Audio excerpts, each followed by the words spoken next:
कोई भी बंदा जो सर्विस और गुड्स, ठीक है, परचेज करता है वो कंज्यूमर होता है, ठीक है। जो कंज्यूम किया जाता है जो भी चीज़ है, चाहे वो आपका ये हो सर्विस हो या गुड्स हो, ठीक है, वो होता है कंज्यूमर, जो भी कंज्यूम करने वाला बंदा होता है। अभी इसमें है consumer means any person who buys any goods, ठीक है, for a consideration which has been paid और प्रोमिस्ड और पार्टली पेड, ठीक है। ये तो मतलब डिटेल में दिया हुआ है, तो इतने डिटेल में आपको नहीं पढ़ना है, आपको सिर्फ ये समझना है कंज्यूमर का मतलब होता है जो कंज्यूम करता है गुड्स और कोई सर्विस, ठीक है, तो वो होता है कंज्यूमर। इसके बाद इसके अंदर है कंज्यूमर डिस्प्यूट क्या होता है। तो कंज्यूमर डिस्प्यूट का मतलब होता है कि कोई भी कंप्लेंट, कंज्यूमर को अगर कोई प्रॉब्लम हुआ है, ठीक है, या कोई उसको डिफेक्ट सामान दे दिया है, ठीक है, तो कंज्यूमर कहाँ जाएगा, वो जाएगा कोर्ट में, कंज्यूमर कोर्ट में। तो ये क्या है, ये कंज्यूमर डिस्प्यूट हो गया बीच में, ठीक है। तो कोई भी एलिगेशन कस्टमर और कंज्यूमर के बीच जो होता है वो कंज्यूमर डिस्प्यूट कहलाता है। Consumer dispute means dispute where the person against whom a complaint has been made, ठीक है, डिनाइज और डिस्प्यूट द एलिगेशंस, ठीक है, तो वो होता है आपका कंज्यूमर डिस्प्यूट। अगला सवाल है आपका कंप्लेनेंट कौन होता है। तो कंप्लेनेंट कोई भी हो सकता है जिसके साथ कुछ वो मतलब क्या बोलते हैं उसको, डिफेक्टेड प्रोडक्ट उसका आ गया, या मान के चलो हमने कुछ ऑर्डर किया था, मैंने कुछ किया था, ऑर्डर आ गया कुछ, ठीक है, या आपने कोई सामान लिया तो वो एक्सपायरी दे दिया, ठीक है, या कुछ आपने अच्छे सामान का कीमत दिया था और आपको डुप्लीकेट सामान दे दिया, ठीक है। तो कोई भी ऐसा प्रॉब्लम जहां आपको इसकी उसका सॉल्यूशन चाहिए तो आप जाते हो कोर्ट में, ठीक है, कंज्यूमर कोर्ट में। तो आप वहां पे कंप्लेनेंट होते हो, जो कंप्लेन करता है किसी अनफेयर ट्रेड प्रैक्टिस का, वो होता है कंप्लेनेंट, ठीक है। इसके बाद अगला है कंप्लेंट क्या होता है। तो कंप्लेंट का मतलब होता है कोई एलिगेशन जो आप किसी कंज्यूमर के द्वारा किसी दुकानदार या वेंडर या कोई भी ऐसा कंपनी है जो कोई भी गुड्स या सर्विस प्रोवाइड कराता है, ठीक है, अगर उसने अपने काम में कोई गलती किया है या कुछ डिफेक्टिव प्रोडक्ट भेजा है आपको, ठीक है, तो आप उसका वो एलिगेशन को राइटिंग में अगर देते हो किसी कोर्ट के पास या ये कंज्यूमर कोर्ट के पास, तो वो होता है कंप्लेंट, ठीक है। उसमें बेसिकली आप क्या बताते हो कि भाई इसने अनफेयर ट्रेड प्रैक्टिस करी है, ठीक है। इसके बाद अगला सवाल है आपका कंज्यूमर राइट, ठीक है, मतलब डिफाइन करने के लिए बोल रहा है। तो कंज्यूमर राइट के अंदर क्या क्या आता है। तो consumer rights includes the right to be protected against the marketing of goods product और services which are hazardous to life and property, the right to be inform about the quality quantity potency purity standard, ये सब आपका अधिकार है, ठीक है। Consumer के right में क्या क्या अधिकार है कि भाई वो जो भी सामान ले रहा है उसकी क्वालिटी को वो जांच सकता है, उसके क्वांटिटी को वो पूछ सकता है उसके बारे में, ठीक है, वो प्योर है या नहीं है, स्टैंडर्ड क्वालिटी है या नहीं है, गुड जो भी उसका किसी का सर्विस ले रहा है तो उसका सर्विस अच्छा है या नहीं है, तो ये सब जानने का अधिकार किसी भी कंज्यूमर के पास होता है। तो यही है कंज्यूमर राइट, ठीक है। इसके बाद अगला आपका इम्पोर्टेंट पॉइंट है डिफेक्ट। डिफेक्ट क्या होता है, ठीक है। तो डिफेक्ट का मतलब होता है कोई फॉल्ट या इम्परफेक्शन या short coming in the quality quantity purity standard, इस सब में अगर कहीं पे कमी है, ठीक है, जैसे मान के चलो कोई कंपनी है जो बोलता है मैं शुद्ध सरसों का तेल बेचता हूँ, ठीक है, आप जब लाते हो तो ना उसमें झांस है, वो होता है ना उसका स्मेल, और ना उसका मतलब कलर बराबर है सरसों के तेल के जैसा, तो वो क्या है, वो मतलब वो जो भी प्रोडक्ट आप लाए हो वो क्वालिटी जो है उसका वो हाई क्वालिटी नहीं है, ठीक है, लो क्वालिटी का दिया है, तो वो डिफेक्टिव में आएगा, ठीक है, डिफेक्ट में आएगा वो। तो ये सब बात है डिफेक्ट में। आपने कुछ मंगाया, ठीक है, जैसे आपने कुछ अच्छा कपड़ा मंगाया, अब वो कहीं पीछे से कटा हुआ है फटा हुआ है, क्या है, डिफेक्टिव प्रोडक्ट है, ठीक है। तो कोई फॉल्ट होना चाहिए उसमें, चाहे वो क्वालिटी के संदर्भ में हो या प्योरिटी के संदर्भ में हो या स्टैंडर्ड के संदर्भ में हो, ठीक है, तो उसको बोला जाता है डिफेक्ट। अगला है आपका इम्पोर्टेंट कॉन्सेप्ट डिफिशियंसी, ठीक है। डिफिशियंसी का मतलब क्या होता है। Deficiency means any fault, imperfection, shortcoming or inadequacy in the quality, nature and manner of performance, ठीक है, which is required to be maintained by or under any law, ठीक है। देखिए, डिफेक्ट का मतलब क्या होता है, कोई ऐसा गुड्स है या कोई भी आपने सामान लिया है, ठीक है, तो उसमें आपकी क्वालिटी या क्वांटिटी या प्योरिटी का लेवल जो है कम है, ठीक है, कोई फॉल्ट है। लेकिन डिफिशियंसी का मतलब होता है कोई किसी तरीके के सर्विस में डिफिशियंसी हुआ है, ठीक है। डिफॉल्ट जैसे डिफेक्ट जैसा ही है डिफिशियंसी भी, लेकिन इसमें सर्विस से कॉन्टेक्स्ट में है ये। Deficiency means any fault, imperfection, shortcoming or inadequacy in the quality, nature and manner of the performance, ठीक है। तो ये बेसिकली मेरे हिसाब से सर्विस में आता है डिफिशियंसी, कि आपने गलत मतलब फॉल्ट किया है कोई अपने सर्विस में, ऐसा। हाँ लिखा है ना, in relation to any service, ठीक है, कोई सर्विस आप दे रहे हो उसमें आपने डिफिशियंसी बढ़ता है तो वो होता है डिफिशियंसी, ठीक है।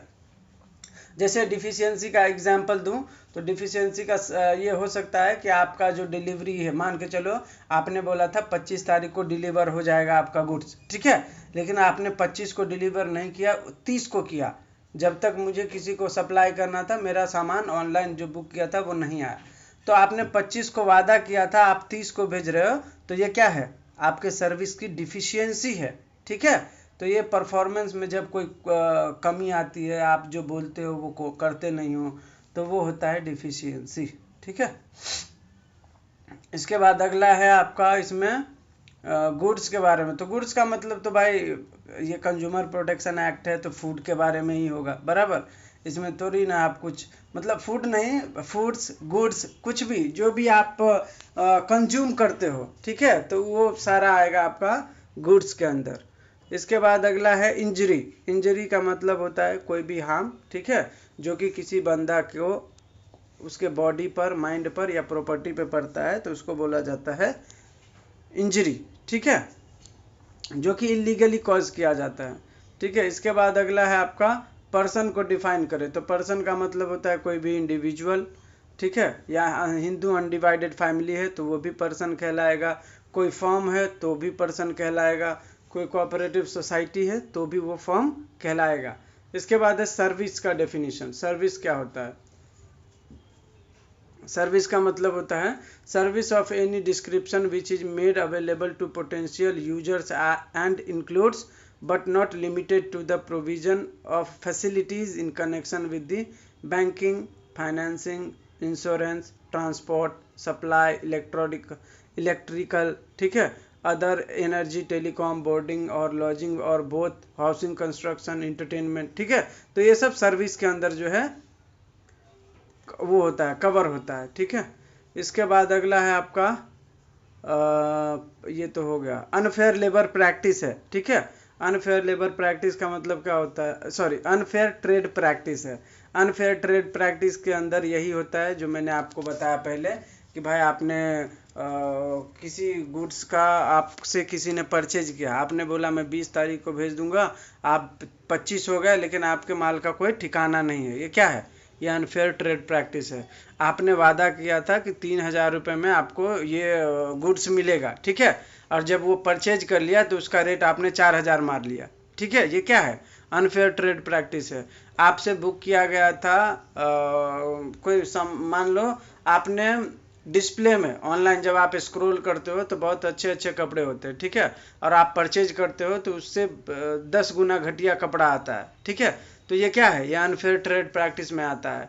आप जो शो करते हो, आप जो कंज्यूमर को बताते हो, ठीक है, जिस तरीके का स्टैंडर्ड दिखाते हो, क्वालिटी दिखाते हो, उसी स्टैंडर्ड का सामान मिलना भी चाहिए, ठीक है।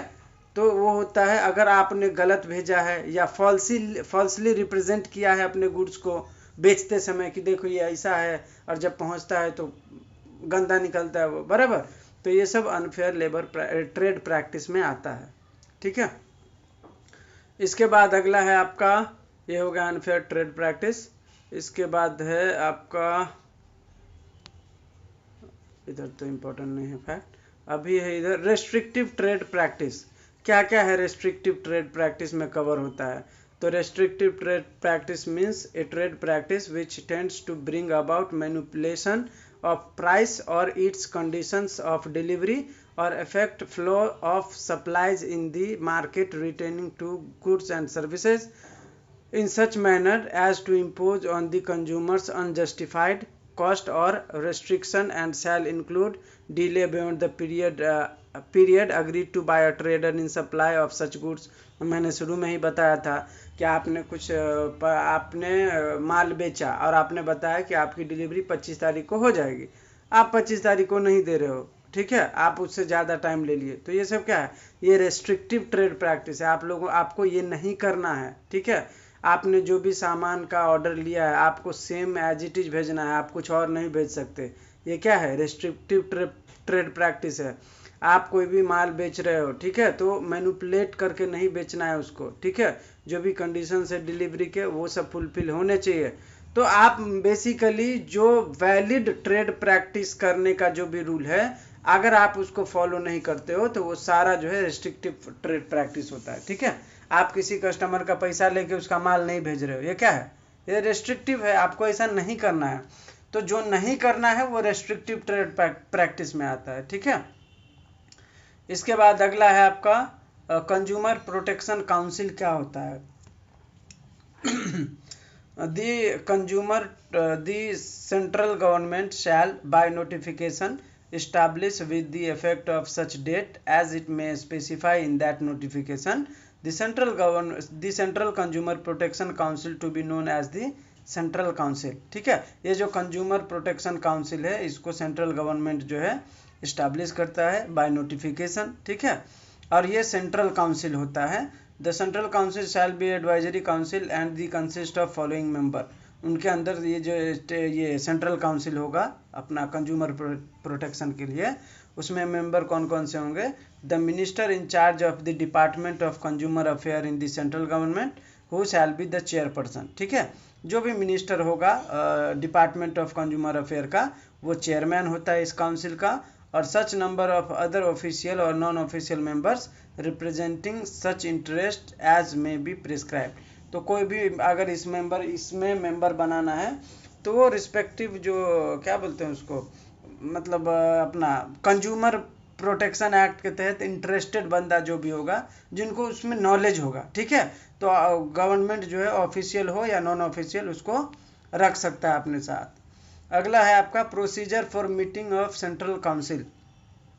The central council shall meet as and when necessary but at least one meeting in the council shall be held every year.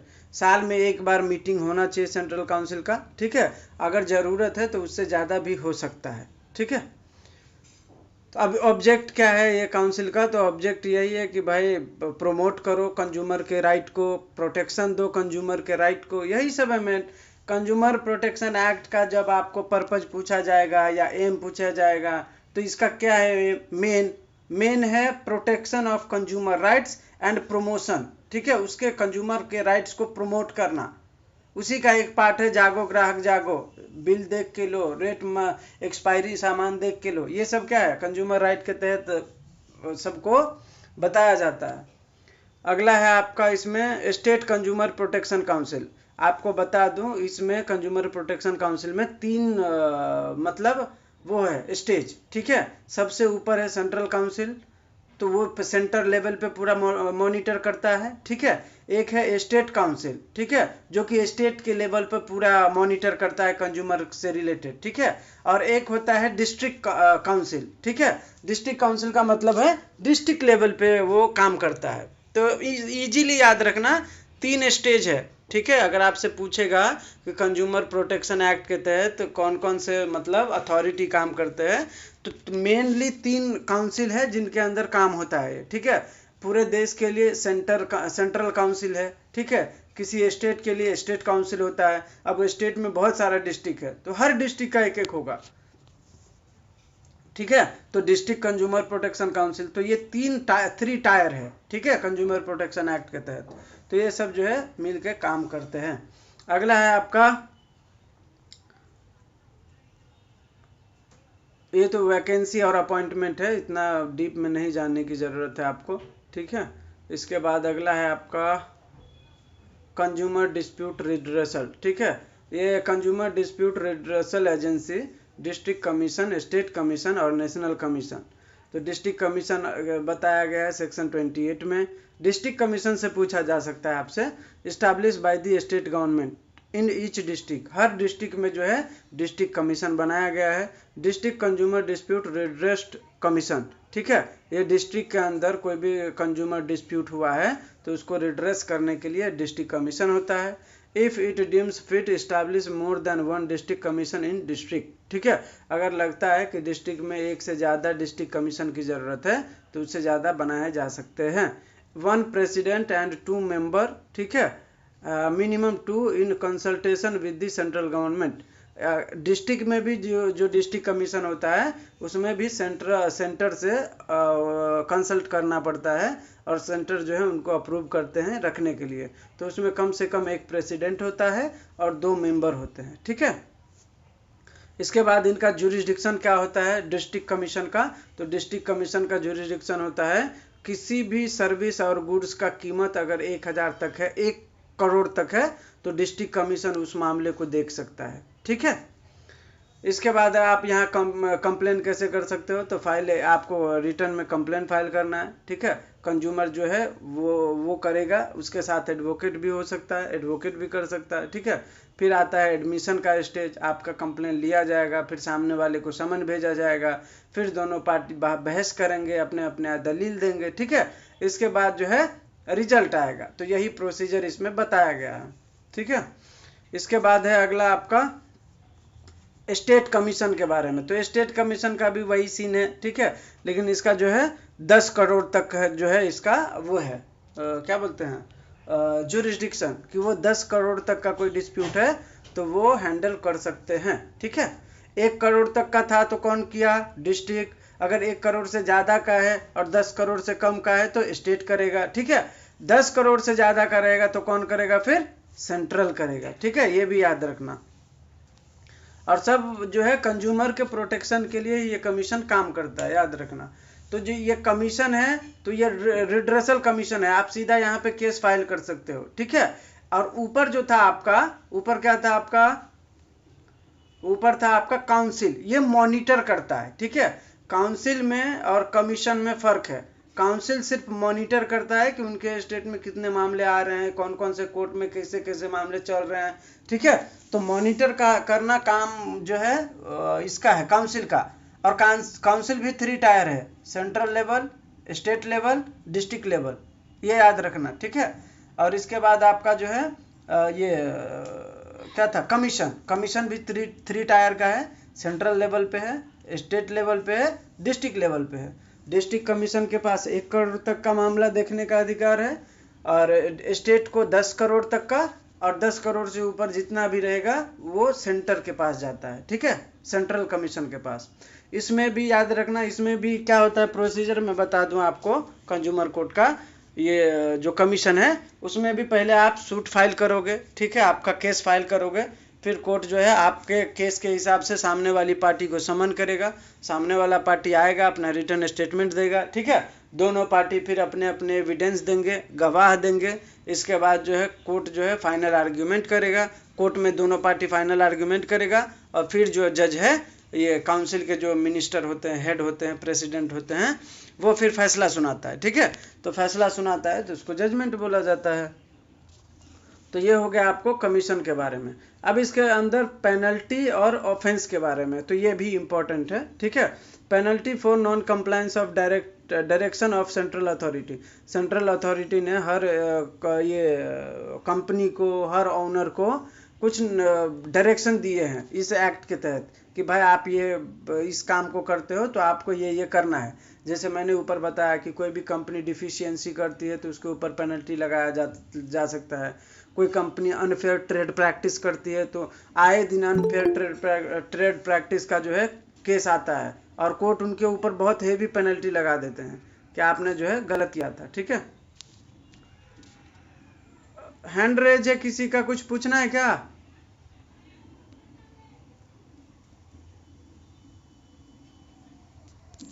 चलिए जाने दीजिए फिर।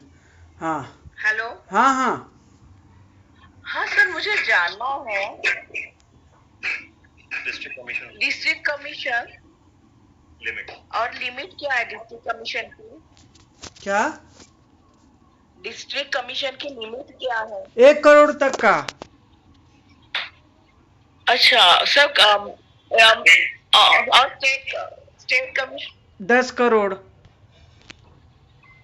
10। ओके ओके, ठीक हाँ, है। और दस थैंक करोड़ से यू। ऊपर जो रहेगा ना, वो सेंट्रल लेवल पे जाएगा फिर। ठीक है, वो सेंटर कमीशन उसको देखेगा। Okay, thank you sir. हाँ। अगला है आपका ऑफेंस और पेनल्टी है। तो पेनल्टी का बोल रहा है, penalty for non compliance of direction. Central authority ने जो भी एक्ट में डायरेक्शन दिए हैं, अगर कोई कंपनी या कोई भी एम्प्लॉयर जो है वो डायरेक्शन का जो है वो कंप्लायंस नहीं करता है, तो उसके लिए पेनल्टी दिया गया है। Whoever fails to comply with any direction of the central authority under section 20 और 21 shall be punish with imprisonment for a term which may extend to 6 months और फाइन अप टू और with fine which may extend to 20 lakh rupees और both. ठीक है, तो 6 महीने तक का सजा और 20 लाख तक का जुर्माना या दोनों हो सकता है। किस केस में? तो सेंट्रल अथॉरिटी के द्वारा दिए गए डायरेक्शन, मतलब इस एक्ट में जो भी डायरेक्शन दिया गया है सेक्शन 20 और 21 में, उसका अगर वायलेशन करता है, कॉम्प्लायंस नहीं करता है, तो 6 महीने तक का सजा और 20 लाख तक का जुर्माना। ठीक है, अभी दूसरा देखिए, पनिशमेंट फॉर फॉल्स और मिसलीडिंग एडवर्टीजमेंट। कोई कंपनी है, अभी अभी आपको पता है ये फेयर एंड हैंडसम था ना, 7 दिनों में गोरा बना है, ये सब ऐड खत्म हो गया, अभी नहीं दिखता होगा आप लोगों को। तो ये सब मिसलीडिंग एडवर्टीजमेंट था। अभी पतंजलि के ऊपर फाइन मारा है एकदम, सुप्रीम कोर्ट ने दबा के 2-3 बार मारा है। ये क्या है? मिसलीडिंग एडवर्टीजमेंट के लिए। ठीक है, तो जब आप कोई एम्प्लॉय हो या कंपनी हो, तो आप फॉल्स या मिसलीडिंग एडवर्टीजमेंट नहीं कर सकते। ठीक है, आप मतलब कस्टमर को या कोई भी कंज्यूमर को गुमराह नहीं कर सकते, मिसलीड नहीं कर सकते बेसिकली। ठीक है, तो अभी आपने मिसलीड किया है एडवर्टीजमेंट के तहत, या फॉल्स इन्फॉर्मेशन दिया है एडवर्टीजमेंट में, मेरा हनी खाओ सबसे प्योर है, ठीक है, और पाया जाता है उसमें शक्कर, तो ये तो फॉल्स आपने किया था ना। तो ऐसा है, तो एनी मैन्युफैक्चरर और service provider who cause a false और मिसलीडिंग एडवर्टीजमेंट, ठीक है, to be made which is prejudicial to the interest of consumer shall be punished with imprisonment for term which may extend to 2 years with fine which may extend to 10 lakhs। ठीक है, तो misleading आपको लिखना है तो star mark करके लिख सकते हो, आपको याद रहेगा पेनल्टी का। ठीक है, पेनल्टी पूछा जा सकता है आप लोगों को लॉन्ग आंसर में। ठीक है, तो अगर कोई भी सेंट्रल अथॉरिटी के द्वारा दिए गए डायरेक्शन का कंप्लायंस नहीं करता है, तो उस केस में पनिशमेंट है 6 महीना जेल और 20 लाख तक का जुर्माना। ठीक है, या दोनों हो सकता है। अगर कोई कंपनी या एम्प्लॉयर या मैन्युफैक्चरर मिसलीडिंग एडवर्टीजमेंट करता है, ठीक है, या फॉल्स एडवर्टीजमेंट करता है, तो उस केस में उसके ऊपर 2 साल तक का जेल का सजा और 10 लाख रुपए तक का जुर्माना।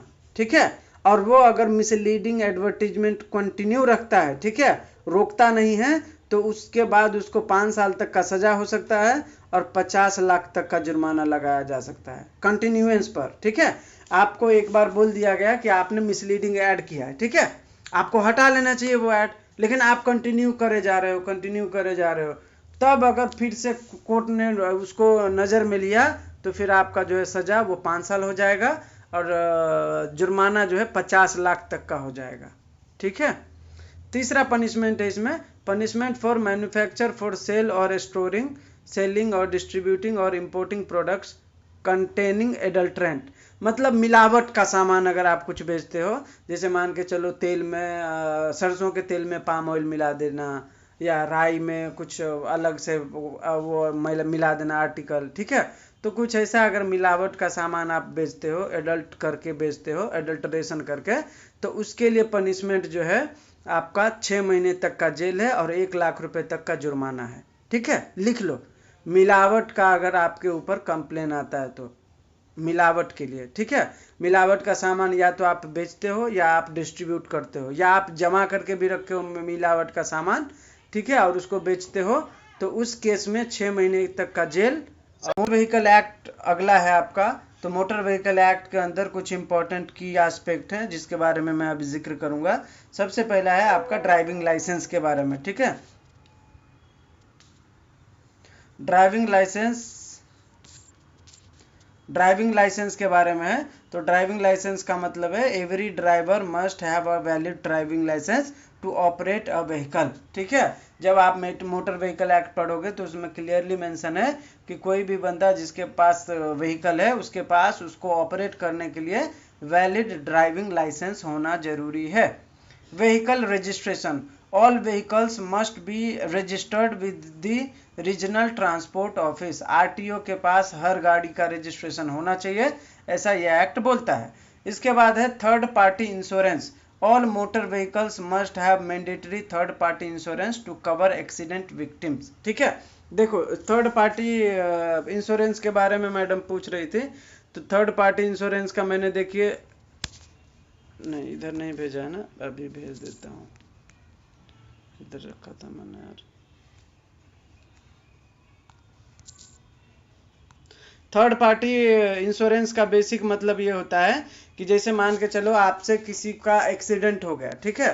तो आपने अगर थर्ड पार्टी इंश्योरेंस लिया है तो जो भी आपकी गाड़ी का कंपनी है वो सामने वाले को कॉम्पनसेशन देता है, ठीक है, कि आपके कार से सामने वाले को नुकसान हुआ है। तो ये होता है थर्ड पार्टी इंश्योरेंस। आपको उसका आप बाइक चला रहे थे, आपसे किसी को नुकसान पहुंच गया तो आप उसको नहीं दोगे। आपका जो व्हीकल है जिस कंपनी से आपने थर्ड पार्टी इंश्योरेंस लिया है वो कंपनी सामने वाले को कंपनसेट करता है, ठीक है। तो ये होता है थर्ड पार्टी इंश्योरेंस। अगला है इसमें ट्रैफिक रूल के बारे में दिया है। The act outline traffic rules including speed limit, lane discipline, proper use of safety equipment like helmet and seat belt. इसके अंदर 3 तरीके का जो है लाइबिलिटी के बारे में बताया है, ठीक है। 3 नहीं 2 ही है। एक है स्ट्रिक्ट लाइबिलिटी, ठीक है। स्ट्रिक्ट लाइबिलिटी का मतलब है a defendant is held liable for damages caused by their action और प्रोडक्ट, ठीक है, even if they were not at fault. कोई बंदा अगर फॉल्ट में नहीं है तो भी उसको स्ट्रिक्टली लाइबल माना जाएगा अगर उसके कारण जो है डैमेज हुआ है तो, ठीक है। अगला है no fault liability, a person is held liable for damages even if they took due care and caution. कोई बंदा है जिसने पूरी रियायत के साथ पूरे कॉशन के साथ कुछ किया था, ठीक है, लेकिन फिर भी कुछ ऐसा डैमेज हो जाता है तो भी ये नो फॉल्ट लाइबिलिटी बोलता है कि आप लाइबल होगे।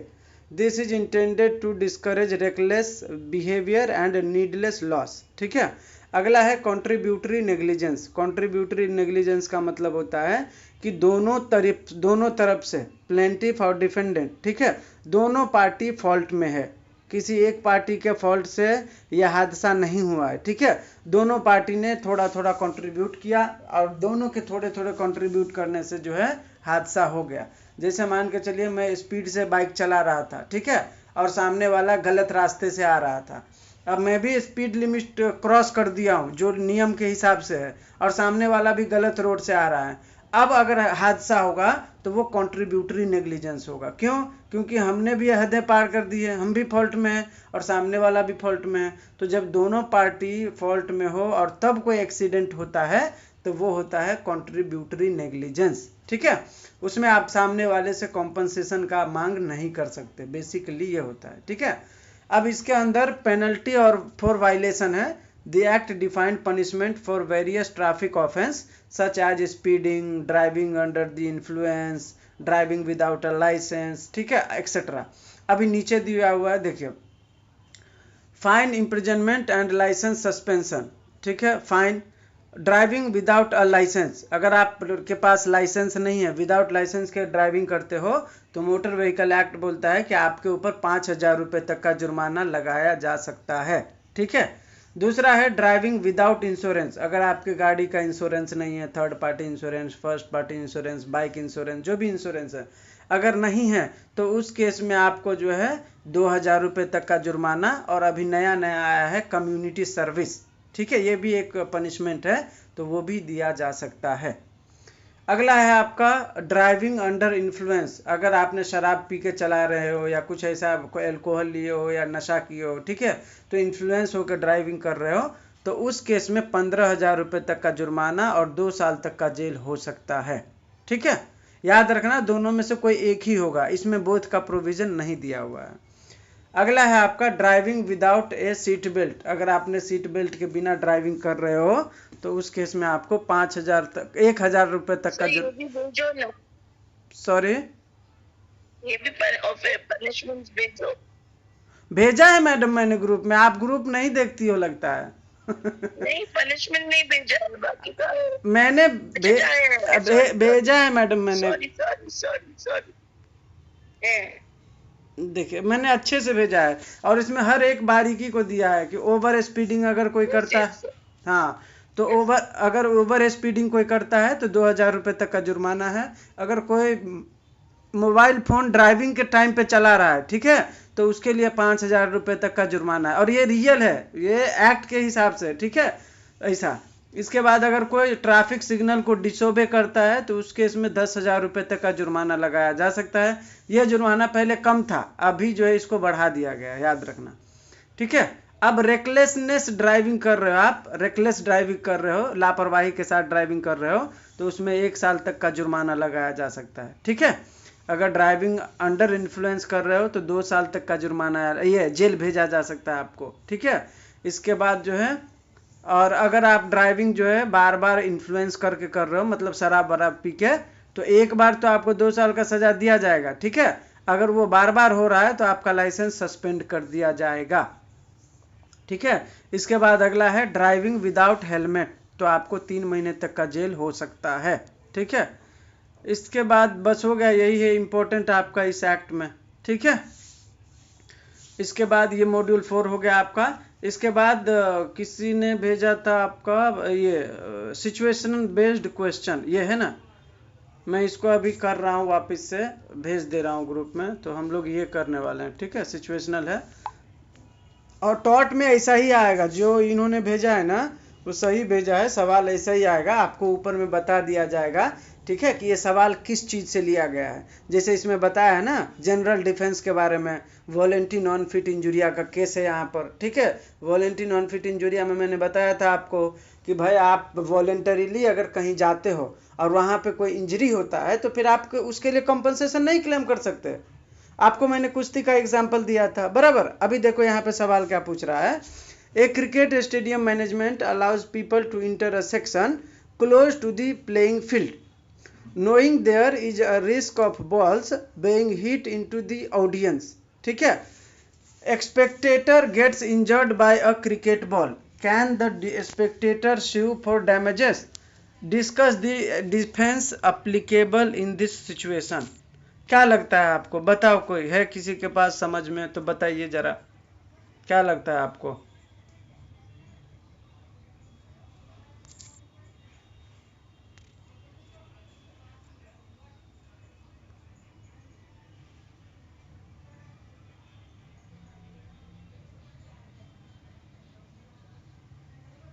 हाँ, अरे सर हम एको होता है, क्या हुआ, आवाज एको होता है, सिचुएशन ढूंढ रही है।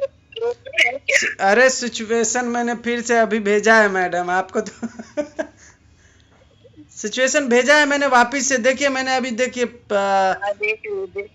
देखिए मैंने अभी तुरंत ग्रुप में भेजा है, मैंने हाथ भी जोड़ा है उस पर। देखिए सवाल पूछ रहा है, देखो मैं आप लोगों से जवाब चाहता हूँ। ठीक है, सवाल बहुत अच्छा है, जनरल डिफेंस के बारे में बता रहा है, और आपका क्वेश्चन कहाँ से लिया गया है, वॉलेंटी नॉन फिट इंजुरिया से। ठीक है, सवाल पूछ रहा है, a cricket stadium management allows people to enter a section close to the playing field, ठीक है, knowing there is a risk of balls being hit into the audience. आप क्रिकेट देखने जाओगे तो स्टेडियम से टच करके बैठने का रहता ही है जगह, तो इसमें मैनेजमेंट की गलती ही नहीं है भाई, हर जगह तो बॉल आ सकता है उड़ के, वो क्लोज में बिठाए या दूर में बिठाए, इससे क्या फर्क पड़ता है, बराबर। सवाल को समझो, जवाब आपको खुद ब खुद आ जाएगा। अभी सवाल फिर से पढ़ता हूँ, नहीं कर सकते सर वो, करेक्ट, प्लेंटिफ का खुद का फॉल्ट, करेक्ट। देखिए सू इसलिए नहीं कर सकते, volunteer to sit and watch the match ना, करेक्ट तो ये volenti non fit injuria. Correct correct, इसीलिए मैक्सिम ऊपर दे दिया है कि आप लोग थोड़ा इसके हिसाब से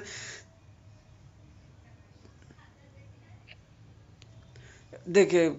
लिखा है हेमंत सर ने, इसका जवाब सही है।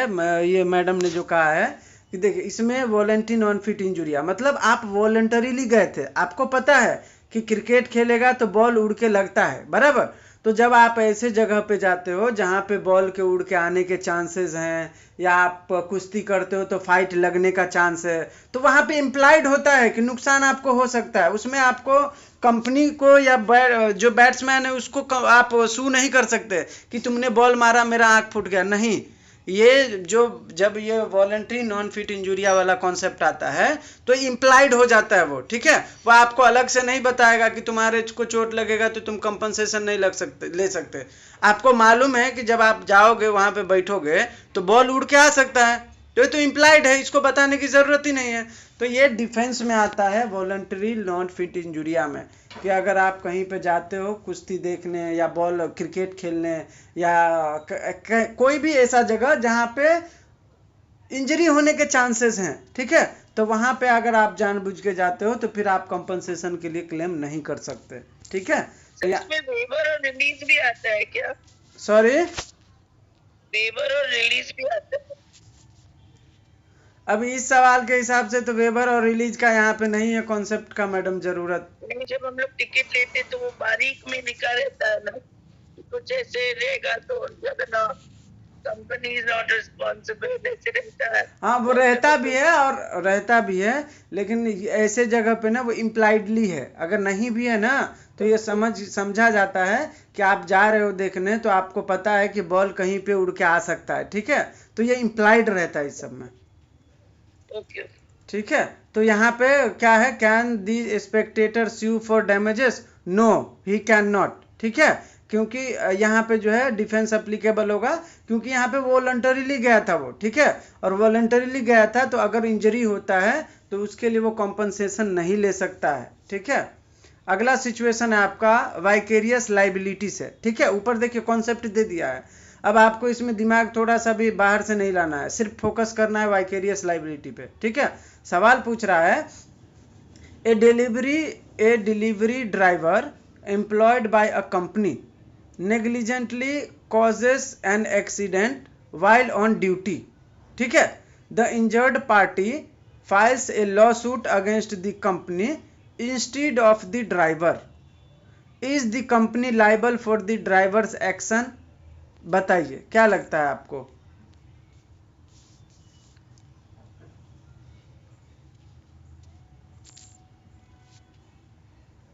यस, वाइकेरियस में तो ऐसे ही। Correct correct correct correct, yes vicarious, employ के रिलेशन है। करेक्ट। और वो ड्यूटी पे था ना, मेन है कि वो एम्प्लॉयमेंट में था, एम्प्लॉयर एम्प्लॉय रिलेशन। हाँ, और मेन चीज ये था कि वो ड्यूटी पे था, तो ड्यूटी का मतलब एम्प्लॉयमेंट में था, तो एम्प्लॉयमेंट के दौरान अगर कोई नेग्लिजेंसली भी हादसा होता है तो उसके लिए कंपनी लाइबल होता ही है वाइकेरियस लाइबिलिटी के कॉन्सेप्ट में, ठीक है। अगला सवाल है आपका, एक सेकेंड है किधर चला गया,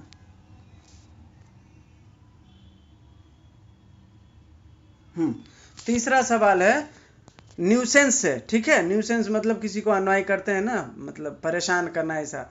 ए factory releases noxious fumes and unpleasant odours into the air, ठीक है, affecting the nearby residence. कोई फैक्ट्री है जिससे नॉक्सियस फ्यूम्स जो है रिलीज होता है, मतलब एक अनप्लीजेंट ओडोर्स मतलब होता है ना दुर्गंध टाइप का समझ लो, तो वो एयर में फैल रहा है, ठीक है, पूरा हवा के मार्फत से, और उससे जो है नियर बाय जो रेसिडेंशियल है वो उससे प्रभावित हो रहा है, ठीक है, उनको मतलब गंदा फील हो रहा है। The factory claims it is operating with in the limits of government approved standard, can the resident sue for nuisance? बताइए। यस, कैसे? नहीं, इसमें तो स्ट्रिक्ट लायबिलिटी इसमें विद इन द प्रीमाइसेस होता है ना, नहीं, एब्सोल्यूट। किसी और को कुछ है आइडिया? Absolute liability, right.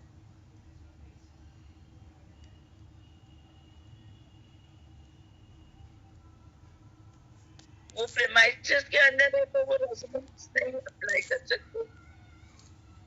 और किसी को है कुछ आइडिया? ना, आप ही बोलो। नहीं, देख लेते हैं और किसी के पास हो कोई आइडिया तो। देखो क्या बोल रहा है, न्यूसेंस। सबसे पहला वर्ड है न्यूसेंस। न्यूसेंस का मतलब अनॉय करना किसी को।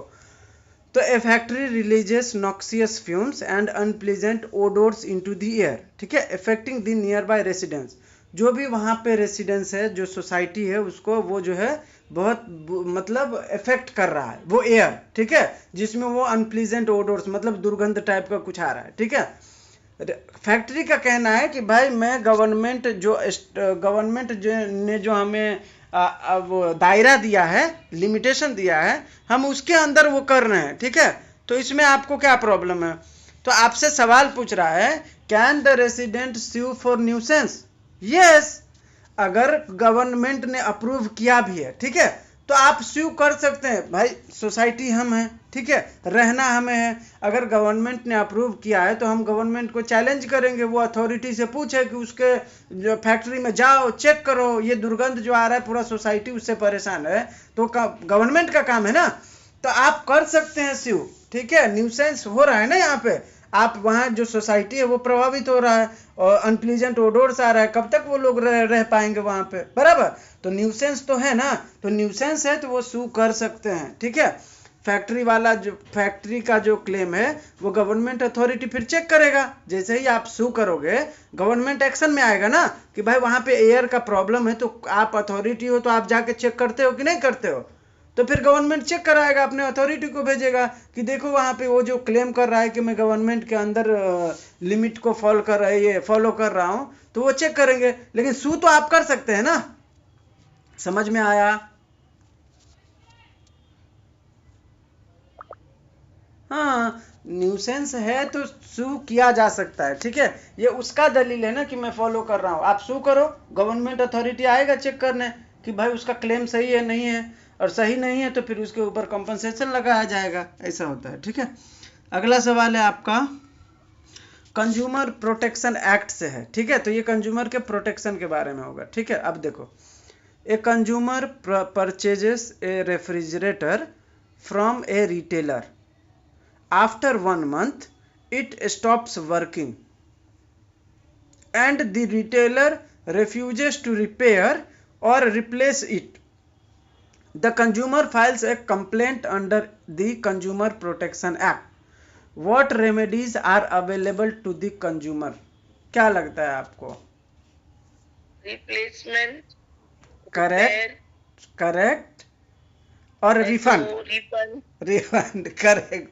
3 रेमेडी है। देखिए, कोई भी कंज्यूमर जो है अगर उसने रेफ्रिजरेटर खरीदा है और नया है और 1 महीने के बाद बंद हो जाता है, तो ये अनफेयर ट्रेड प्रैक्टिस में आता है, ठीक है। अगर कोई कंपनी उसको मना करता है कि मैं रिपेयर नहीं करूंगा, तो ये डिफिशियंसी है उसके सर्विस का, ठीक है। तो डेफिशिएंसी के लिए उसके ऊपर कंपनसेशन भी कोर्ट लगा सकता है, जुर्माना भी लगा सकता है कि आप इस तरीके का डेफिशिएंसी नहीं कर सकते, ठीक है। और रही रेमेडी की बात, तो रेमेडी में वो कर सकता है कि भाई हमारा रिपेयर कर दो, या वो बोल सकता है कि रिप्लेस करो, या बोल सकता है रिफंड कर दो, ठीक है। उसके पास 3 रेमेडी है।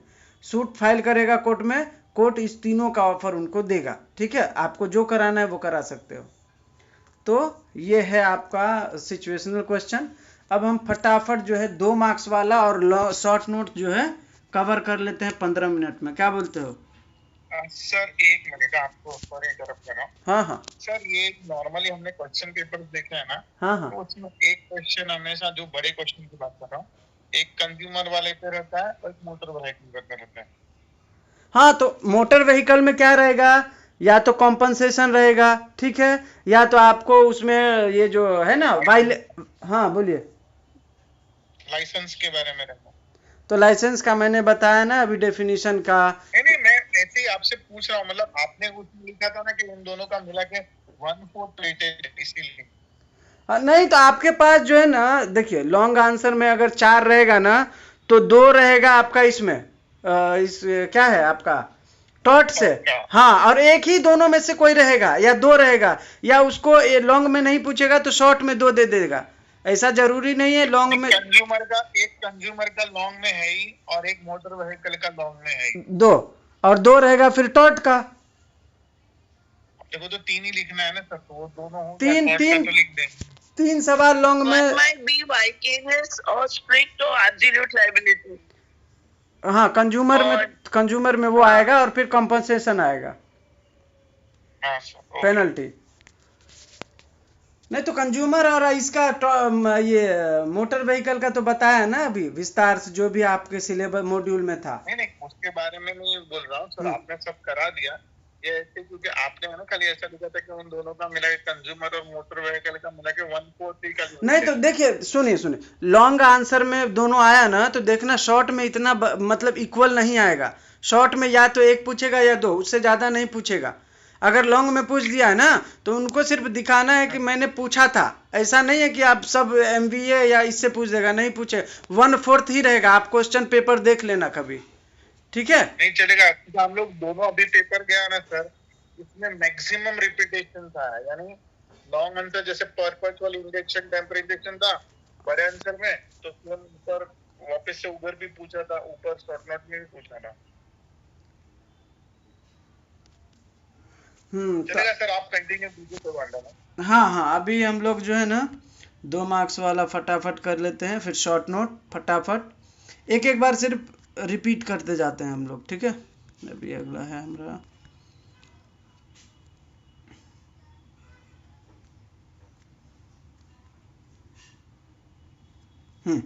देखिए एसेंशियल एलिमेंट ऑफ डिफेमेशन, ठीक है? डिफेमेशन का एसेंशियल एलिमेंट पूछ रहा है, तो सबसे पहला वो डिफेमेटरी स्टेटमेंट होना चाहिए।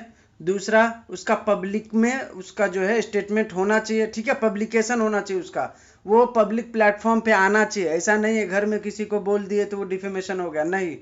एक तो डिफेमेटरी स्टेटमेंट होना चाहिए, दूसरा उसका पब्लिकेशन होना चाहिए, ठीक है? तीसरा प्लेंटिफ के संदर्भ में वो होना चाहिए, ठीक है? ऐसा नहीं आप किसी तीसरे को बोले तो वो डिफेमेशन करके चौथे को कर दे, नहीं। प्लेंटिफ जिसके बारे में आपने कहा है वही शू करना चाहिए तो होगा डिफेमेशन, ठीक है? और चौथा है वो स्टेटमेंट जो आपने दिया है वो फॉल्स होना चाहिए। और पांचवा है उससे किसी का रेपुटेशन हार्म होना चाहिए, ठीक है? तो ये एसेंशियल है, आपसे डिफेमेशन का एसेंशियल पूछा जा सकता है, ठीक है? अगला है आपका complainant under consumer protection act. तो कंप्लेनेंट कौन होगा भाई? जिसको जो है सर्विस में कहीं दिक्कत हुआ है या जिसको डिफेक्टेड प्रोडक्ट आपने भेज दिया है, ठीक है? तो वो कंप्लेनेंट होता है। अब जो कंप्लेन फाइल करेगा वो कंप्लेनेंट होगा। तो कंप्लेन कौन फाइल करेगा? जो प्रभावित हुआ होगा, जो एग्रीव्ड रहा होगा, राइट? तो वो होता है आपका complainant.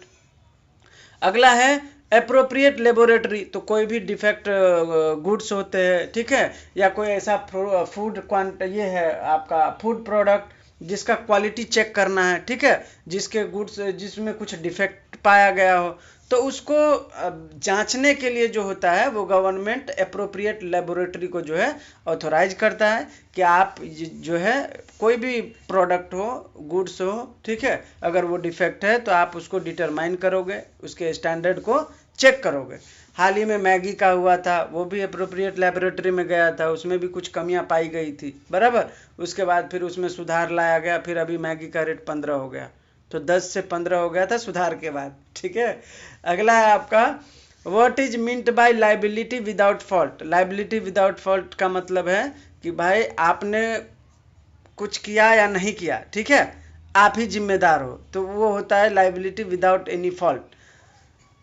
Liability without fault is when someone is held responsible for something even if they did not do anything wrong, ठीक है? उसने कोई गलत नहीं किया है फिर भी वो जिम्मेदार होगा।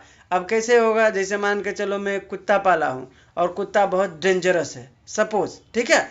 तो बहुत डेंजरस है, मैंने कुछ नहीं किया, मैं अपने कुत्ते को बांध के रखा हूँ। अब कोई बंदा जा रहा था, उसको वो तो लांग मतलब होता है ना, मतलब कूद के उसको काट लिया। मेरी गलती नहीं है, मैं तो कुत्ते को बांध के ही रख सकता हूँ ना, मैं क्या कर सकता हूँ ज़्यादा से ज़्यादा, मैं बांध के ही रख सकता हूँ। मैं बांध के रखा था लेकिन फिर भी उसने काट लिया, तो मेरी यहाँ पे गलती नहीं है, फिर भी मैं जिम्मेदार होऊंगा क्योंकि मैंने डेंजरस एनिमल पाल रखा है। ठीक है, तो ये होता है लाइबिलिटी विदाउट फॉल्ट। आपकी गलती नहीं भी हो तो भी आप जो है, आपका कोई कंपनी है, बड़ा सा कंपनी है, ठीक है, और आपको मालूम है कि आपके कंपनी से धुआं जो है एकदम गंदा निकलता है, ठीक है, आपने पूरा ड्यू केयर किया है, पूरे बंद धुआं हुआ को ना पूरा कवर करके रखा है, लेकिन फिर भी कभी ऐसा होता है कि धुआं साइड से पता नहीं चला कि आपको मतलब धुआं निकल रहा है उसका, लेकिन निकला और प्रभावित हो गए कुछ लोग, तो उसमें भी आपकी लाइबिलिटी हो जाएगी, भले आपकी गलती नहीं है। ठीक है, तो ऐसा होता है। तो ये हाजार्डस प्रोडक्ट हो या डेंजरस एनिमल हो, तो कुछ ऐसा है जो आपको लाइबल बना देता है, आपका फॉल्ट हो भी या ना हो तो भी। ठीक है, ऐसा। अगला है what is meant by joint feasor. Joint feasor का मतलब क्या होता है? जॉइंट टॉट फीचर। तो जॉइंट टॉट feasor are two or more people who are jointly responsible for causing harm to another. ठीक है, किसी तीसरे बंदे को हार्म पहुंचाने में दो या दो से अधिक आदमी का जब रोल होता है, रिस्पॉन्सिबिलिटी होती है, तो वो होता है जॉइंट टॉट फीचर। ठीक है, अगला है जनरल डिफेंसेज इन टॉट। टॉट के अंदर जनरल डिफेंस क्या है? आपने किसी के साथ गलत किया तो उसमें सिविल रॉन्ग किया, तो उसके लिए आप क्या क्या डिफेंस ले सकते हो? तो सबसे पहला डिफेंस है कंसेंट। ठीक है, जैसे मैंने आपको बताया था ना, वॉलेंटी नॉन फिट इंजुरिया, आप उसमें क्या करते हो, कुश्ती करने जाते हो तो आप कंसेंट दे देते हो, ठीक है, कि भाई उसमें चोट लग सकता है और मैं फिर भी कुश्ती करने आया हूँ, तो ये इम्प्लाइड कंसेंट उसको बोला जाता है। ठीक है, आपको सामने से नहीं बोला जाता है कि कुश्ती में आए हो तो तुम्हारा कंसेंट है, वो इम्प्लाइड रहता है। आपको खुद पता होना चाहिए कि कुश्ती में आए हो तो मुक्का इधर उधर लग सकता है। ठीक है, तो सबसे पहला कंसेंट होता है आपको डिफेंस के तौर पे कंसेंट। ठीक है, दूसरा है आपका इनएविटेबल एक्सीडेंट। कोई ऐसा घटना है, दुर्घटना हुआ है जिसको आप रोक नहीं सकते थे, ठीक है, इनएविटेबल था, वो होना ही था, तो ऐसे में भी आपको जो है डिफेंस लिया जा सकता है कि भाई ये जो घटना थी, दुर्घटना था, उसको मैं रोक नहीं सकता था। ठीक है, इनएविटेबल था। अगला है एक्ट ऑफ गॉड। अगर एक्ट ऑफ गॉड हुआ है तो भी आप जो है टॉट का ये डिफेंस ले सकते हो कि भाई इसमें मेरा तो कोई रोल ही नहीं है, ये तो एक्ट ऑफ गॉड है। कार लगा था, कार के ऊपर बहुत जोर से वो पत्थर गिरा ऊपर से, मतलब बारिश में देखते होगे पत्थर छोटा छोटा गिरता है, बर्फ, उससे पूरा कार डैमेज हो गया, एक्ट ऑफ गॉड है, कंपनी तो ले लेगा इसका डिफेंस कि भाई ये तो मेरी गलती है ही नहीं। फिर प्राइवेट डिफेंस में है, सामने वाला अगर आपको हार्म पहुंचा रहा है तो आप उसको रोकने के लिए, प्रिवेंट करने के लिए अगर आप कुछ कदम उठाते हो तो वो भी जनरल डिफेंस में आता है। ठीक है, अगला है नेसेसिटी। नेसेसिटी का मतलब होता है कि भाई बहुत ज़रूरी होना। ठीक है, अगर आप वो नहीं करते तो बहुत बड़ा हादसा हो सकता था। इसका मैंने एग्जाम्पल दिया था आप लोगों को, जैसे मान के चलो, एक छोटा सा एग्जाम्पल देता हूँ। 5 माचिस का तिल्ली है, एक लाइन से लगा दिए, ठीक है, और एक को जलाएंगे तो उसके जलने से 5 तिल्लियाँ आराम से जल जाएंगी उसके चपेट में आके। ठीक है, अगर एक तिल्ली के बाद एक तिल्ली को जलाया आपने और दूसरी तिल्ली को हटा दिया, ठीक है, तो 3 तिल्लियाँ बच जाएगी ना, तो आपने 3 को बचाने के लिए दूसरी वाली तिल्ली को निकाल दिया, तो ये होता है नेसेसिटी। अगर आप इसका डिफेंस लोगे, मैंने इसका घर का दिया था आप लोगों को, ठीक है, फिर मैंने बताया था कि मैं ड्राइव कर रहा था कार, बहुत स्पीड में था, ठीक है, और सामने जा रहा था बच्चा, मतलब कोई फेस्टिवल था, उसमें बच्चों का गैंग जा रहा था और लेफ्ट में हिरन पानी पी रहा था। ठीक है, अब मैं सीधा जाने दूं और मेरे कार का ब्रेक हो गया है फेल, अगर सीधे जाने दूं तो बच्चे लोग पूरा वो प्रभावित होंगे, लेफ्ट में जाने दूं तो हिरन मर जाएगा, तो मैं क्या करूंगा, बच्चों को मार दूंगा कि हिरन को मार दूंगा? नेसेसिटी क्या बोलता है कि भाई आप हिरन के तरफ कार मोड़ दो। ठीक है, तो ये होता है नेसेसिटी। अगर आप बड़े हार्म को, ठीक है, ग्रेटर हार्म को प्रिवेंट करने के लिए छोटा मोटा हार्म करते हो तो ये नेसेसिटी के आधार पर उसको डिफेंस के तौर पे लिया जा सकता है। ठीक है, देखो लिखा भी है, the defendant's action were necessary to prevent greater harm. ठीक है, बड़े अपराध को रोकने के लिए आपने छोटा सा जो है गलती किया है, ऐसा। फिर होता है मिस्टेक, अगर आपने गुड फेथ में कोई मिस्टेक किया है, ठीक है, जिससे सिविल रॉन्ग हुआ है, तो वो डिफेंस का काम करता ही है ना नॉर्मली। अगला है आपका state the exception to principle of strict liability. Strict liability के लिए एक्सेप्शन भी आपसे पूछा जा सकता है, ठीक है। तो एक्सेप्शन क्या है? एक्ट ऑफ गॉड, ईश्वर ने किया तो फिर कौन आपको भाई जिम्मेदार ठहराएगा? बाढ़ आ गया, ठीक है, तो उसमें आप जिम्मेदार हो क्या बाढ़ का? नहीं, तो एक्ट ऑफ गॉड। दूसरा है प्लेंटिफ ऑन फॉल्ट, अगर आपका खुद का गलती है तो आप सामने वाले को जिम्मेदार नहीं मान सकते, तो प्लेंटिफ ऑन फॉल्ट है, तो ये भी एक एक्सेप्शन होता है स्ट्रिक्ट लाइबिलिटी का, ठीक है। इसके बाद है wrongful act of a third party, किसी तीसरे आदमी के गलती के कारण आपको नुकसान हुआ है, ठीक है, तो आप जो है जिम्मेदार नहीं होगे, आप एक्सेप्शन ले सकते हो कि वो तीसरे बंदे की गलती से हुआ है, मेरे गलती से नहीं हुआ है, ठीक है। इसके बाद है consent of the plaintiff. Consent of the plaintiff का मतलब वही वाला फिर आ गया, कौन सा? वोलेंटी नॉन फिट इंजुरिया, ठीक है, कि आपने कंसेंट दे दिया था कि यहाँ पे नुकसान होने वाला है। कुश्ती देखने गए हो, मुक्का लात लग सकता है, आप क्रिकेट देखने गए हो, बॉल लग सकता है, तो फिर आप नहीं बोल सकते कि मुझे चोट लग गया, ये लग गया, ठीक है, तो ये आपका जो है एक्सेप्शन में आता है। इसके बाद है अगला व्हाट इज मैलिस। मैलिस का डेफिनेशन पूछ रहा है, ठीक है, तो मैलिस का मतलब होता है intentional commission of a wrongful act without justiciable reason, ठीक है, आपने कोई जानबूझ के कोई गलत काम किया है, ठीक है, और जिसका आपके पास जस्टिफिएबल रीजन नहीं है, ठीक है, तो उसको बोला जाता है मैलिस लॉ के अंदर। इसके बाद अगला है what is meant by pigeon hole theory. Pigeon hole theory का मतलब है, pigeon hole theory refers to the idea that a wrongful act can only be considered a tort if it fits neatly into a specific, ठीक है, pre defined category. ये बोल रहा है pigeon hole theory कि आप हर रॉन्गफुल एक्ट को जो है ना टॉर्ट नहीं मान सकते, ठीक है, प्री डिफाइंड कैटेगरी बनाए गए हैं टॉर्ट में। अगर आपको लगता है कि ये जो गलती किया है, ये जो रॉन्ग किया है, अगर वो टॉर्ट के अंदर आता है तभी वो टॉर्ट माना जाएगा, ठीक है। कैसे आप एक पिजन को रखने के लिए डेजिग्नेटेड होल बनाते हो कि भाई इस पिजन के लिए ये मस्त होता है ना पिंजरा, ये मस्त है, तो वैसा है ये। तो आप हर किसी मसले को आप टॉर्ट नहीं मान सकते, ये इसका सीधा सा पिजन होल थ्योरी का ये मानना है, ठीक है। आगे दिया है कि टॉर्ट के अंदर हमने कुछ इस्टेब्लिश किए हैं, ठीक है, रॉन्ग, अगर ये फॉल होता है इसके अंदर तो आप उसको टॉर्ट मानोगे, नहीं तो नहीं मानोगे। जैसे इसमें दिया है असॉल्ट है, अगर असॉल्ट टाइप का कुछ होता है तो वो टॉर्ट होगा। सिलेंडर है, बैटरी है, डिफेमेशन है, अगर आप इस टाइप के कुछ करते हो जो कि वेल इस्टेब्लिश है टॉर्ट में, तो ही टॉर्ट होगा।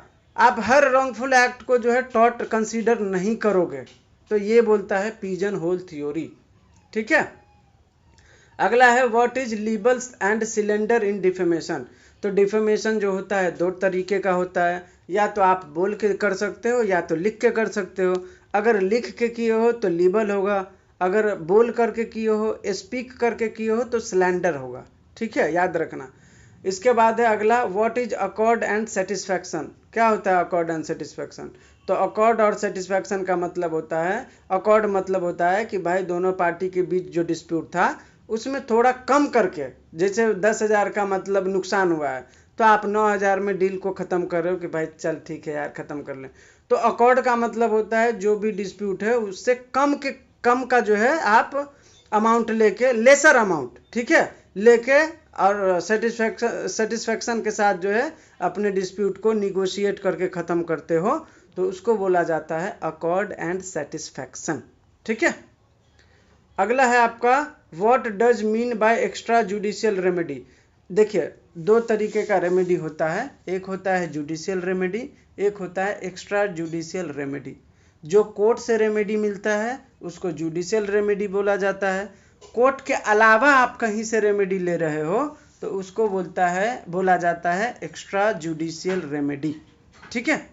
अगला है डिफाइन रेस्ट्रिक्टिव ट्रेड प्रैक्टिस। मैंने बोला था रेस्ट्रिक्टिव ट्रेड प्रैक्टिस का मतलब है कि कोई भी ऐसा प्रैक्टिस जो आपको नहीं करना चाहिए था वो रेस्ट्रिक्टिव है। आपको किसी कस्टमर को जो डेट आपने बताया कि इतने तारीख को मिलेगा, आपको उतने ही तारीख को भेजना है। आप लेट भेजोगे, लेट नहीं भेजना है, लेट रेस्ट्रिक्टिव है, ठीक है।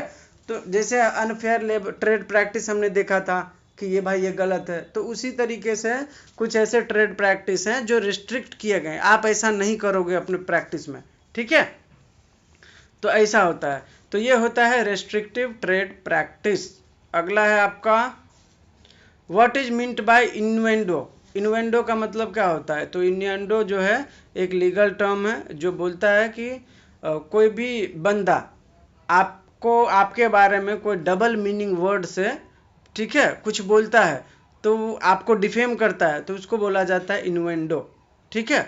इसका एग्जाम्पल दिया हुआ है, innuendo is a hint or imputation that's intended to defame or insult someone.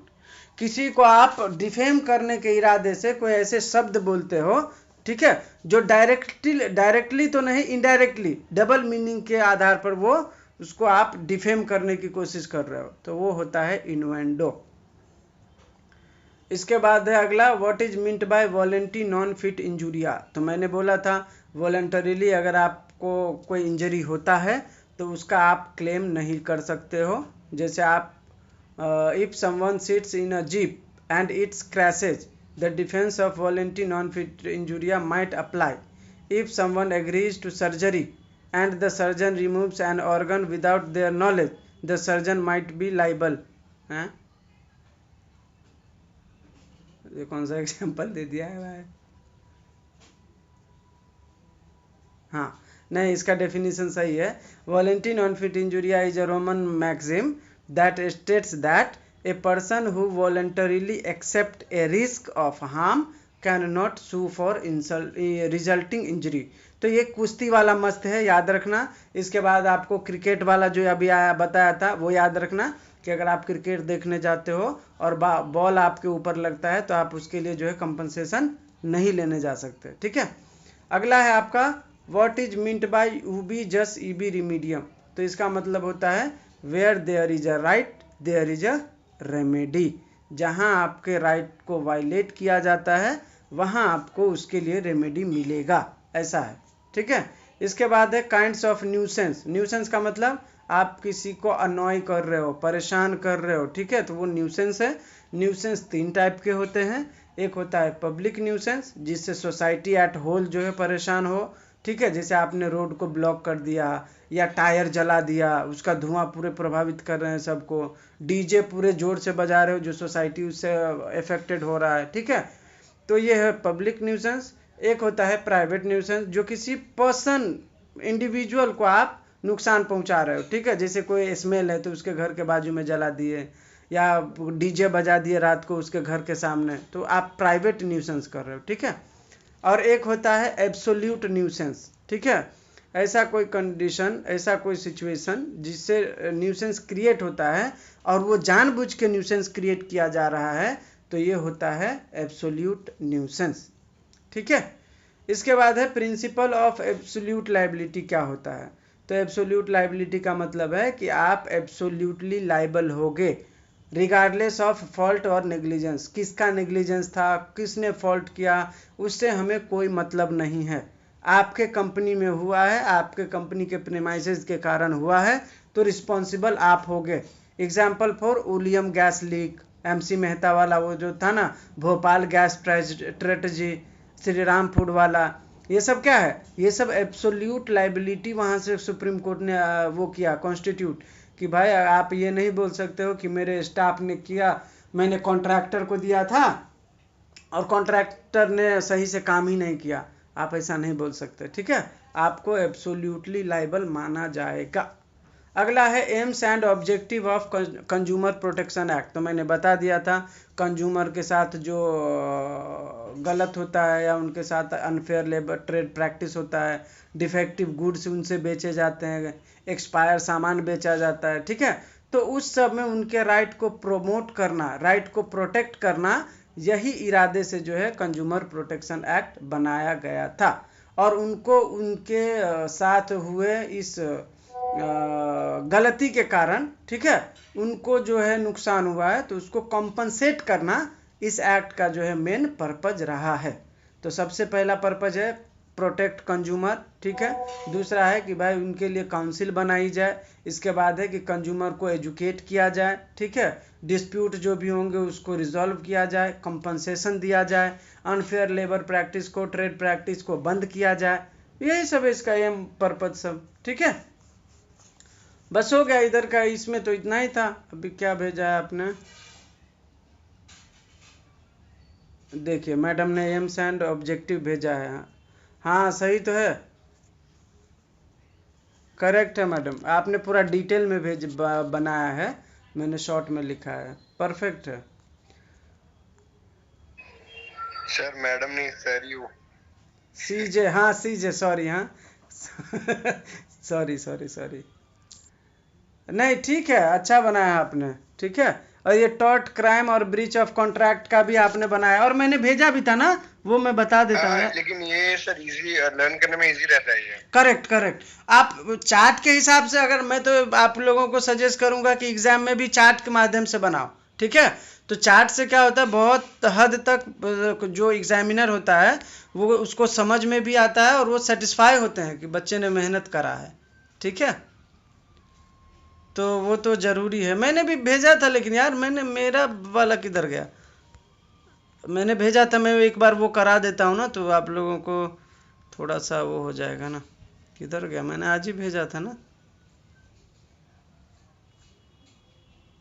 हाँ भेज है ना, ठीक है। देखो मैं इसका ये करा देता हूँ, ये लॉन्ग आंसर है, correct. Define and differentiate between tort crime and breach of contract, ठीक है। तो टॉर्ट क्या होता है, टॉर्ट एक सिविल रॉन्ग है, ठीक है। वो किसी के राइट को वायलेट करते हो आप, तो वो टॉर्ट होता है। दूसरा इसमें है कि भाई आपने, आपकी कोई ड्यूटी थी जो कि आपको करनी थी, आपने वो नहीं किया, उसको ब्रीच किया, तो वो टॉर्ट माना जाएगा, ठीक है। इसके बाद होता है a violation of a right in rem which is a right is available to a specific person और द कम्युनिटी। इसके बाद है इसका एग्जाम्पल, आप नेग्लिजेंस करते हो, डिफेम करते हो किसी को, ट्रेस पास करते हो, तो ये सब क्या है, आपका टॉर्ट में कवर होता है, ठीक है। दूसरा है आपका क्राइम। क्राइम क्या है, क्राइम है कि भाई आपने किसी के, a wrongful act that violates a duty recognised by criminal law, ठीक है। इसके बाद है violation of public right. Crime का मतलब क्या है, पब्लिक राइट को आप वायलेट कर रहे हो, ठीक है। ये क्या है, क्राइम क्या है, एक सोशल एविल है जो कि सोसाइटी एट लार्ज को अफेक्ट करती है, ठीक है। इसके बाद इसका एग्जाम्पल क्या है क्राइम का, चीटिंग है, थेफ्ट है, रॉबरी है, ये सब चीटिंग में आता, ये क्राइम में आता है। अगला है ब्रीच ऑफ कॉन्ट्रैक्ट। तो ब्रीच ऑफ कॉन्ट्रैक्ट क्या होता है, आपने किसी कॉन्ट्रैक्ट के टर्म को वायलेट किया, उसके कंडीशन को वायलेट किया, तो क्या होता है वो breach of contract. Breach of contract अगर आपने अपनी ड्यूटी को फुलफिल नहीं किया किसी कॉन्ट्रैक्ट के अंदर, ठीक है। जैसे मैंने बोला कि मुझे 4 फर्नीचर चाहिए, ठीक है, ये बेड चाहिए, और मैंने सामने वाले को पैसा भी भेज दिया, अब वो माल नहीं भेज रहा है, तो वह क्या किया, वो उसने अपनी ड्यूटी को ब्रीच किया, तो ये क्या हो गया, ब्रीच ऑफ कॉन्ट्रैक्ट हो गया, ठीक है। तो ब्रीच ऑफ कॉन्ट्रैक्ट जो होता है वो नेचर में राइट इन पर्सोनम होता है। पर्सोनम का मतलब होता है राइट ऑफ इंडिविजुअल, किसी इंडिविजुअल को इफेक्ट करने वाला होता है वो, ठीक है, ब्रीच ऑफ कॉन्ट्रैक्ट। अब इसका एग्जाम्पल क्या हो सकता है, तो आपने डिलीवरी करना था आपको कोई माल, आपने वो नहीं भेजा, फेल कर दिए, तो ये ब्रीच ऑफ कॉन्ट्रैक्ट होता है। सर्विस